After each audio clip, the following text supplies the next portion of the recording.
রাষ্ট্রের আইনে মানুষদেরকে আইন ফাঁকিবাজ বানায়।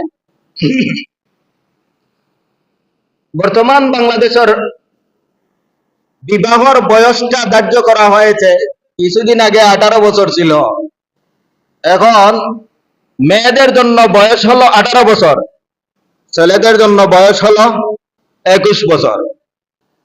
কত বছর? যেই দেশে আইন করা হয়েছে যে 21 বছরের নিচে বিবাহ রাষ্ট্রীয়ভাবে স্বীকৃত নয়, কি নয়?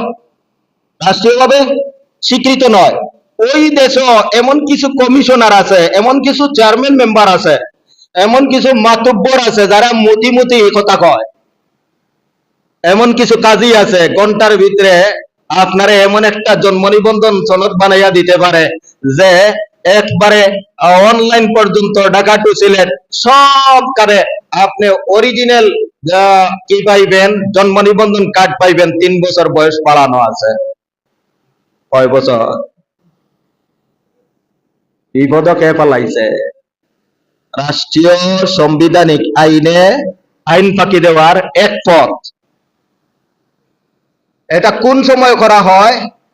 যখন কাজীর দ্বারস্থ হয়, তখন কাজী নিজেকে রক্ষা করার জন্য ওই বাস্তবিক বয়স যা আছে তা পরিবর্তন করে রাষ্ট্রীয় কারচুপির মাধ্যমে এই বয়স বাড়াইয়া তার বিয়াটা স্বাভাবিক যে নিয়ম মতো আইন মতো বয়স মতো দেখাইবার জন্য, তার আত্মরক্ষার জন্য সে তার জান বাঁচাইয়া গেছে।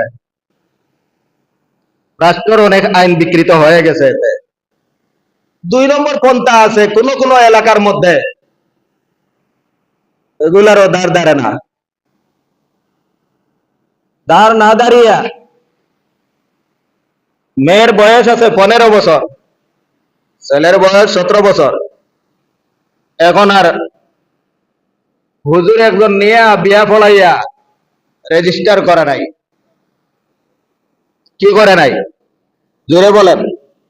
অর্থাৎ কাজীর মাধ্যমে রেজিস্টার্ড নাই, আঞ্চলিকভাবে তাদের বিয়ে শাদী সবকিছু হয়ে গেছে, রাষ্ট্রীয় আইনে ধরতে পারে না। কারণ কি? না আপনারা বুঝেন নাই। ওই যে আগে বলছিলাম একজন নারী এবং একজন পুরুষ স্বেচ্ছায় ভালোবাসা করলে আসে যায় না যেই দেশ, এই দেশে এখন যদি মা বাবার মাধ্যমে তাদের দাবিতে একটা বিয়াও দেওয়া হয়, তবুও এটা আটকানোর পথ নাই। কারণ 11 বছরের মেয়ে যখন আরেকজনের সাথে ভালোবাসা করতে পারে, 13 বছরের মেয়ে যখন আরেক ছেলের সাথে ভালোবাসা করতে পারে, তাহলে যেখানে মা বাবায় না জানলেও রাষ্ট্রীয় আইনে অসুবিধা নাই, সেখানে মা বাবায় জানা অবস্থায় তো রাষ্ট্রীয় আইনে অসুবিধার হওয়া কোনো কথাই নাই। মানুষদেরকে বিভ্রান্তি পালানো হলো। যেই বিয়াটা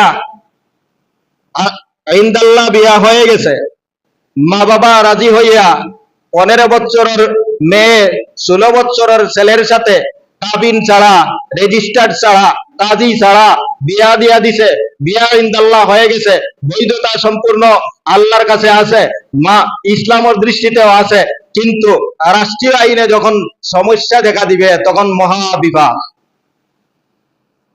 ওই যে মেয়ের সংসার চললো না, স্বামী ডিভোর্স দিয়ে চলে গেছে, আর এই সময় এখন আইনের আশ্রয়, তখন দেখা যায় আইন শৃঙ্খলা রক্ষাকারী বাহিনী, সুশীল সমাজ, জাতীয় নাগরিক সমাজ এবং রাষ্ট্রীয় উকিল সমাজ সবাই এই বিয়াজে মূলত রাষ্ট্রীয় আইন ফাঁকি দেওয়া হয়েছে, তার কোনো ধার না দাঁড়িয়ে হয়তো স্ত্রী পক্ষ অথবা স্বামী পক্ষ কোনো একটা পক্ষকে হেনস্থা করার জন্য, হ্যারাস করার জন্য কোনো একটা পক্ষের কাছ থেকে জোরপূর্বক টাকা উসুল করার জন্য মিডিয়াগুলো উঠে পড়ে লেগে যাবে।